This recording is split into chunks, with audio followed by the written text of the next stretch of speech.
Nous allons ouvrir la parole de Dieu dans le livre de la Genèse et nous lirons un seul verset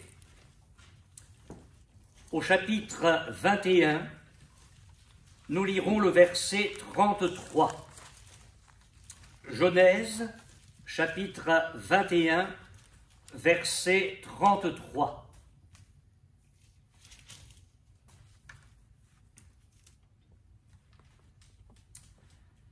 Abraham planta des tamaris à Beer-Shéba, et là, il invoqua le nom de l'Éternel, Dieu de l'éternité. Et s'il fallait donner un titre à mon propos de ce soir, je dirais « Planter un tamaris au cœur de la promesse de Dieu ». Le contexte de ce verset, c'est Abraham parcourant le pays que Dieu lui a promis, que Dieu a promis à sa descendance, à sa postérité.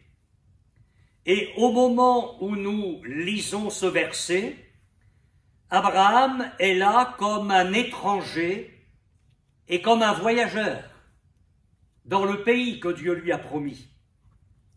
Mais Abraham est le père des croyants, c'est un homme de foi, et il s'attache à la promesse que Dieu lui a faite. Tout en parcourant le pays, la promesse de Dieu est là dans son cœur. Je pense qu'il y a là un encouragement et une exhortation profonde pour nous. Parce qu'il en est ainsi de nous à l'égard de toutes les promesses du Seigneur. Les promesses d'ordre général que nous trouvons dans sa parole et que nous pouvons nous appliquer constamment, mais aussi dans votre marche avec le Seigneur, dans notre marche avec le Seigneur, des promesses que Dieu nous fait à nous personnellement. Je pense que ça vous est arrivé. Il y a les promesses de l'Écriture, puis il y a des promesses, on sent que c'est une promesse que Dieu nous fait à nous personnellement. Eh bien, il faut que nous marchions alors comme Abraham, même, et je vais y venir, même si nous ne sommes pas encore en possession de ce que Dieu nous a promis, nous devons en quelque sorte parcourir le pays avec foi et nous dire un jour, Dieu va honorer sa parole et il fera ce qu'il a promis. Le contexte immédiat du verset que nous avons lu, c'est que Abraham a eu un problème avec les serviteurs d'Abimélec, roi des Philistins. Les serviteurs d'Abimélec s'étaient emparés de force d'un puits creusé par Abraham. Alors Abraham vient régler le problème avec Abimélec, roi des Philistins. Ils font une alliance, tout se passe dans un très bon climat, dans une très bonne atmosphère. Abimélec réagit comme un homme droit et il dit à Abraham qu'il n'a pas été au courant de ce qui s'était passé. Il l'apprend de la bouche d'Abraham et Abraham et Abimélec font une alliance. Ils prêtent serment, ce qui fait que le lieu où les choses se passent, on l'appelle Beer-Shéba, c'est-à-dire puits du serment. Et alors arrive notre verset, Abraham planta des tamaris à Beer-Shéba. Je regrette que la version seconde ait traduit des tamaris, parce que si quelqu'un a ce soir la version d'Arby, qui est très fidèle sur ce point-là au texte original, il est question d'Abraham qui planta un tamaris à Beer-Shéba. Et c'est ce qui est écrit dans le texte hébreu, dans le texte original. Abraham a planté un tamaris. Vous me direz qu'il en plante un ou qu'il en plante plusieurs, ça ne change pas grand-chose. Si. Parce que le choix de cet arbre avait très certainement une portée symbolique Et il est en rapport avec la suite du verset où il nous dit qu'Abraham a invoqué le Dieu de l'éternité. Il y a quelques autres versets dans l'Ancien Testament où il est question d'un tamaris, et à chaque fois il se passe quelque chose de très précis. Et il me semble que cet arbre, planté par Abraham, sera le symbole du Dieu qui a adressé à Abraham une sainte vocation, symbole du Dieu devant lequel marche le patriarche, symbole du Dieu dans lequel Abraham place toute sa foi. Et je vais essayer de vous le démontrer très simplement. Je l'ai souligné, Abraham plante un tamaris. À la différence de son passé quand il était encore en Chaldée, à la différence de ses croyances païennes dans une multitude de dieux, parce que, avant de connaître le Seigneur, Abraham avait une multitude de dieux, Abraham vit maintenant dans la communion du Dieu unique. Et ce n'est pas pour rien que le texte original dit qu'Abraham a planté un tamaris. Dieu ne cesse de dire, dans tout l'Ancien Testament, il le proclame à maintes reprises, « Il n'y a pas d'autre Dieu que moi ». Les dieux des nations sont des idoles, mes frères et sœurs. Elles ne peuvent rien faire. Ce soir, nous avons le privilège d'être en présence du Dieu unique. Il n'y en a pas d'autre que lui. Le tamaris est un arbre gracieux et étalé. Il s'élève très haut. Il peut aller de 4,50 m à 9 mètres. Et il fournit, bien évidemment, beaucoup d'ombre. Comment ne pas penser au trône de Dieu qui est très élevé, bien plus que le tamaris d'Abraham. L'année de la mort du roi Osias, vous trouverez cela dans Ésaïe au chapitre 6, verset 1er, le prophète a eu la vision de Dieu assis sur un trône très élevé. Vous avez vos problèmes. Vous qui êtes venus à la réunion de prière ce soir, non? Oui, on en a tous quelques-uns. Eh bien, j'ai une bonne nouvelle. C'est que Dieu est au-dessus de tout. Dieu est au-dessus de tous. Ce n'est pas un arbuste qu'a planté Abraham comme symbole de sa foi en Dieu, mais il a planté un tamaris, arbre sous lequel il y a beaucoup d'ombre, nous l'avons dit, et nous pouvons trouver refuge dans la communion du Seigneur.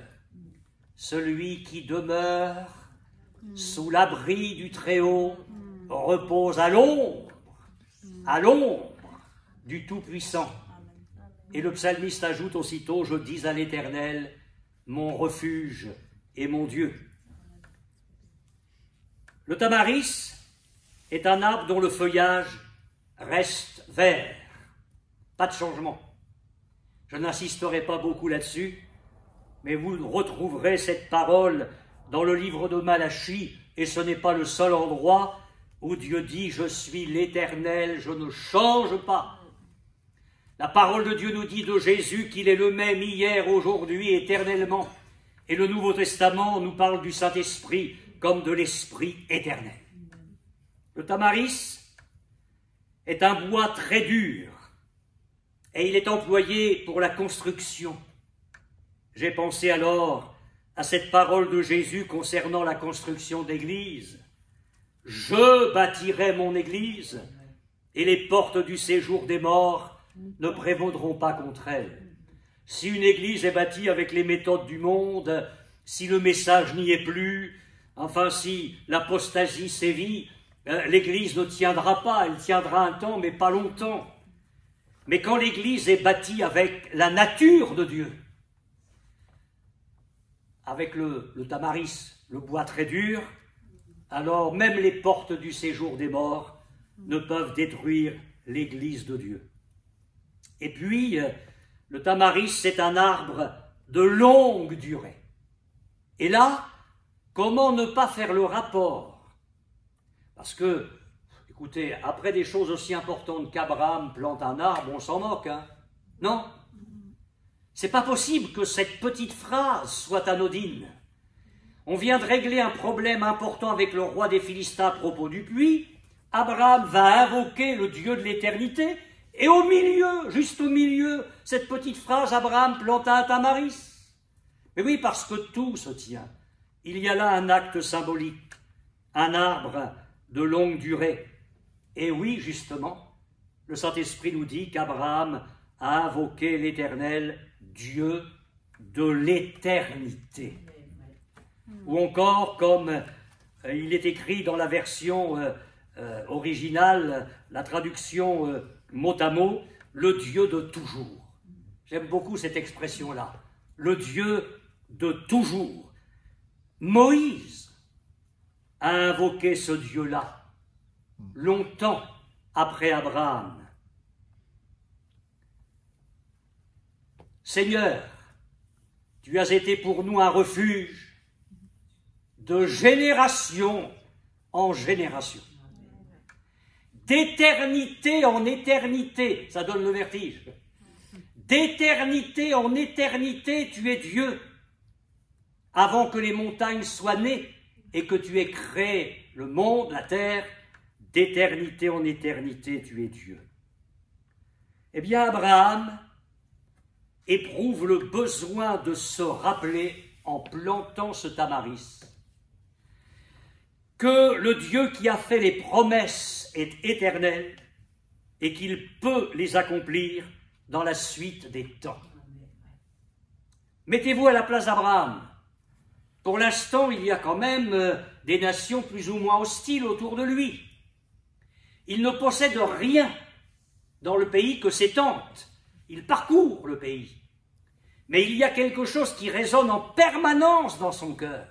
C'est que ce pays-là, un jour, il va être à sa postérité. Parce que le Dieu qui a parlé ne ment pas. Alors il plante un tamaris comme le symbole du Dieu dans lequel il se confie, et il marche par la foi. Eh bien, nous devons agir de la même manière. Je vais préciser ma pensée dans quelques secondes. Nous sommes là, marchant dans notre vie chrétienne, nous parcourons le pays. Il y a des choses que Dieu nous a promises et nous ne les avons pas encore. Mais je vous dis ce soir de la part de Dieu, mon frère, plante un tamaris au cœur de la promesse que Dieu t'a faite. Amen. Ma sœur, plante un tamaris au cœur de la promesse que Dieu t'a faite. Qu'est-ce que je veux dire par là? Rassasie-toi de la nature du Dieu dans lequel tu te confies. Repasse tout ce que Dieu est, tout ce qu'il peut faire. Plante, excusez-moi de le dire comme ça, plante le Seigneur au cœur de la promesse, dans le pays de la promesse. Alors la prière d'Abraham, j'en parle en quelques secondes, il invoque le nom de l'Éternel. Ce n'est pas une formule. Le nom dans la Bible, c'est la personne tout entière. Il se confie dans ce que Dieu est. Il se confie dans ce que Dieu peut faire.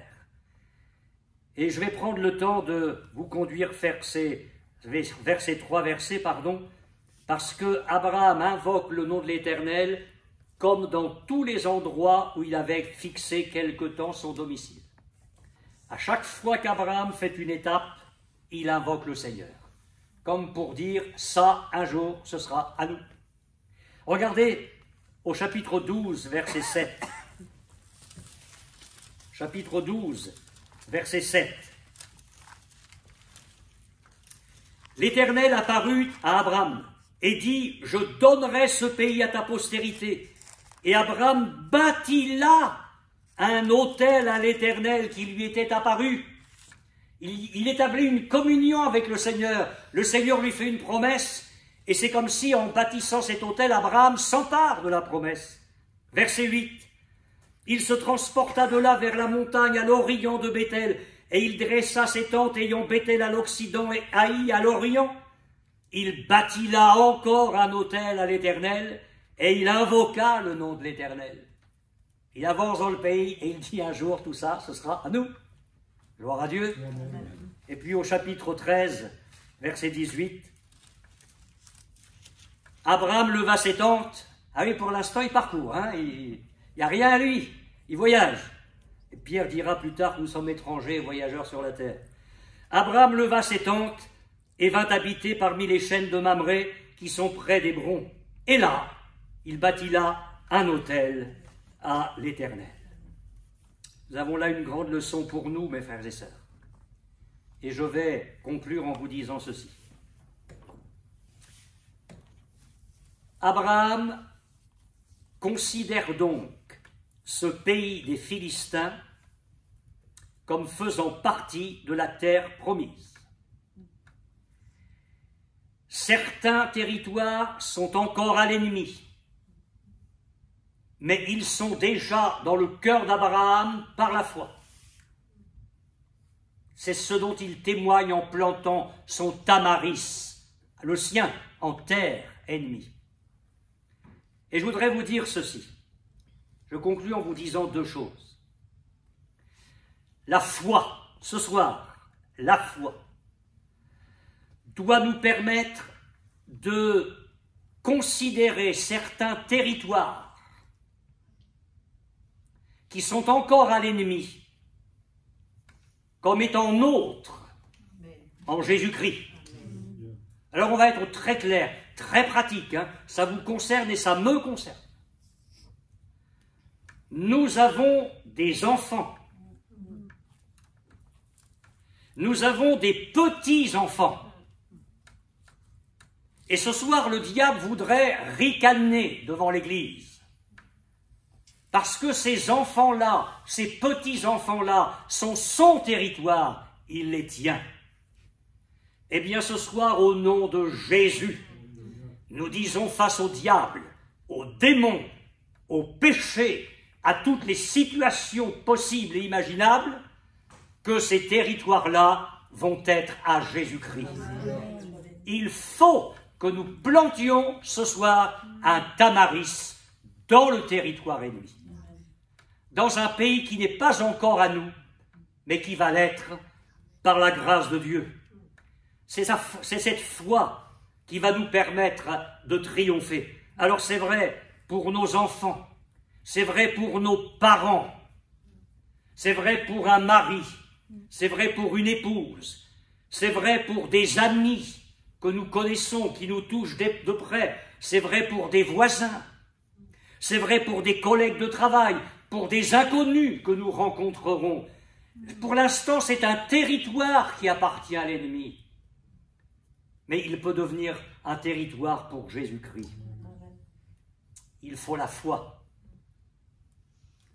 Que notre Église ne dise jamais, comme des chrétiens l'ont dit maintes fois, et je l'ai trop entendu, « Oh, celui-là, il se convertira jamais !»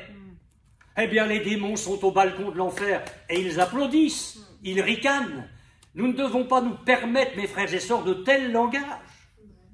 Dieu est un Dieu de victoire. Amen. Écoutez Jésus. Il y avait encore un territoire ennemi. Mais j'oserais dire que dans les jours de sa chair, la foi de Jésus lui a permis d'envisager déjà ce territoire-là comme acquis. J'ai encore d'autres brebis qui ne sont pas de cette bergerie. Donc c'était encore dans le territoire de l'adversaire. Mais Jésus dit, celles-là aussi, il faut que je les amène, et il y aura un seul troupeau, un seul berger. Nous ne pouvons pas nous permettre d'avoir une foi plus petite que celle de Jésus.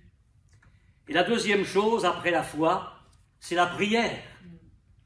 La prière qui doit être la puissance spirituelle qui est mise en œuvre pour que le territoire passe de l'ennemi en notre possession. Et là, je voudrais encore citer Jésus, parce que c'est le meilleur des exemples. Après avoir dit « j'ai encore d'autres brebis qui ne sont pas », il prie. Il parle de ses disciples et il dit « ce n'est pas pour eux seulement que je prie. mais encore pour ceux qui croiront en moi par leur parole. Donc non seulement Jésus avait la foi de Dieu, mais Jésus priait pour que ce qui était encore dans le territoire de l'ennemi vienne dans le territoire de Dieu. Je ne peux pas vous dire mieux. Pour que ce qui est à l'ennemi ce soir revienne au Seigneur et un petit peu par voie de conséquence nous revienne à nous aussi, il faut la foi et un grand combat dans la prière. Et c'est ce que Dieu attend de chacun de nous ici ce soir. Que Dieu nous fasse grâce. Amen. Amen.